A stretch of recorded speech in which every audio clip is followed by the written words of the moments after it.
Dans le film Star Wars épisode 2, l'attaque des clones, on apprend qu'un certain maître Jedi nommé Sifo Dyas aurait passé une commande auprès des Kaminiens afin de créer une armée pour la République. Cependant, il y a certains détails que vous ne connaissez peut-être pas concernant ce mystérieux Jedi. Laissez-moi éclairer votre lanterne. Obi-Wan, je ne suis pas le Jedi que j'espérais. C'est lui l'envoyé. Forme-le. Anakin, je fais plus. Anakin, non!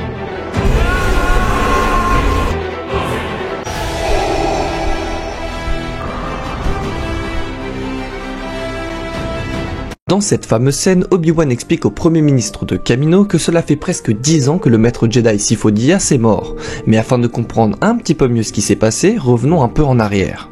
L'histoire du maître Jedi Sifo Dyas est entourée d'un profond mystère, de même que sa mort. On sait qu'il fut à un moment donné un des membres du Conseil Jedi, probablement à titre temporaire. Mais ce qui est le plus intéressant avec celui-ci, c'est qu'il avait une certaine disposition à percevoir l'avenir. Sifo Dyas était également un ami très proche du maître Jedi Dooku, avec qui il partageait un attachement par la Force unifiée.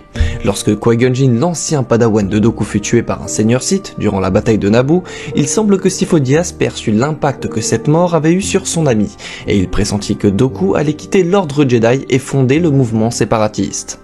Parallèlement, grâce à des visions un petit peu futuristes qu'il a, Sifo Dyas entrevoit entre guillemets le retour des Sith, ce qui va le persuader que la République court alors un très grave danger et que pour survivre, elle aurait besoin de défenseurs autres que les Jedi, car ceux-ci n'étaient pas assez nombreux.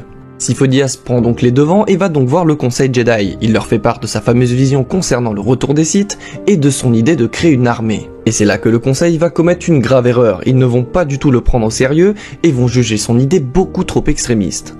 Après quoi, Sifo Dyas contactera secrètement les maîtres cloneurs de Kamino et passe à commande d'une armée de clones. Il est fort probable que le maître Jedi parla de son projet au chancelier Palpatine pour obtenir son appui financier, et que c'est par son biais que celui-ci eut connaissance de ce projet ultra secret et il décida de l'utiliser pour servir ses propres intérêts. Quoi qu'il en soit, Palpatine a pris de toute manière le projet de Sifo Dyas, et il l'expliqua à Dooku.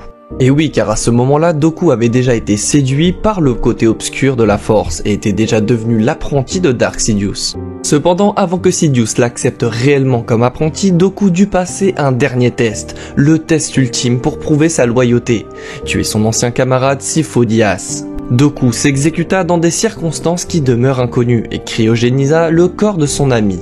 Puis Dooku effaça toute trace de Kamino des archives Jedi avant de quitter l'ordre, et de prendre en secret le nom de Dark Tyrannus.